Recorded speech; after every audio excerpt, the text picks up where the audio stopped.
माननीय वरपुडकर साहेब यांनी हे या ठिकाणी युती तोडण्याचं पाप हे स्वतःच्या स्वार्थासाठी केलेलं आहे। त्यांनी स्वतःचे घरगडी या ठिकाणी निवडणुकीमध्ये कसे उभा करायचे त्या अनुषंगाने त्यांनी ही युती तोडलेली आहे।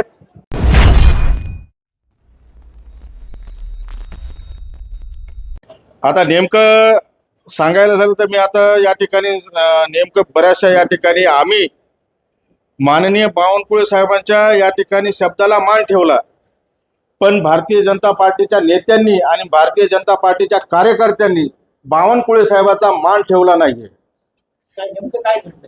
आम्ही त्यांना जो फॉर्म्युला, त्यांचाच फॉर्म्युला आम्ही आमच्या नेत्यांजवळ दिला आणि दिलेले असता त्या ठिकाणी आमचे नेते माननीय एकनाथजी शिंदे साहेब, त्यासोबतच माननीय उदय सामंत साहेब आणि त्यासोबतच आमचे संजय मोरे साहेब असतील आणि आमचे संपर्क प्रमुख आनंद जाधव साहेब यांच्या समोर त्यांनी दिलेला जो फॉर्म्युला आहे तो 13-20चा या अनुषंगाने या ठिकाणी मान्यता घेतली आणि मान्यता घेतल्यानंतर त्यांच्या नेत्यांना आणि त्या ठिकाणी पालकमंत्र्यांना आम्ही सांगितलं की हा जो निर्णय झालेला आहे तो फायनल झालेला आहे आणि आता या ठिकाणी आम्ही एबी फॉर्म यांना देत आहोत। पण रात्री माननीय बावनकुळे साहेबांचा फोन आला आणि त्या बावनकुळे साहेबांच्या फोनवरून त्यांनी सांगितलं की आम्हाला एका जागेवर अडचण जाते, आमचा कार्यकर्ता एक ॲडजस्ट करायचा आहे, त्या अनुषंगाने तुम्ही 12 जागा घ्या। मी म्हटलं की आम्हाला ही मान्यता मिळालेली आहे, आम्ही आमच्या या ठिकाणी नेत्यांनी जे सांगितलं त्याच्या पद्धतीचं आम्ही या ठिकाणी मान ठेवणार आहोत। तर त्यांनी मग त्यांचा मला रात्री पुन्हा फोन आला।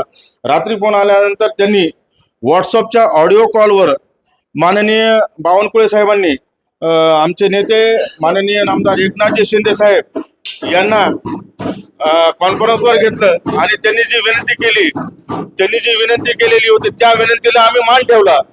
पण मला शोकांतिका वाटते की भारतीय जनता पार्टीच्या परभणीच्या या नेत्यांनी त्यांच्या नेत्यांचे या ठिकाणी मान ठेवायला पाहिजे होता आणि त्यांनीच या ठिकाणी युती तोडण्याचं पाप हे भारतीय जनता पार्टीच्या या ठिकाणचे जे नेते आहेत त्यांनी केलेलं आहे। या ठिकाणी भारतीय जनता पार्टीचे नेते माननीय वरपुडकर साहेब यांनी हे या ठिकाणी युती तोडण्याचं पाप हे स्वतःच्या स्वार्थासाठी केलेलं आहे। त्यांनी स्वतःचे घरगडी या ठिकाणी निवडणुकीमध्ये कसे उभा करायचे त्या अनुषंगाने त्यांनी ही युती तोडलेली आहे।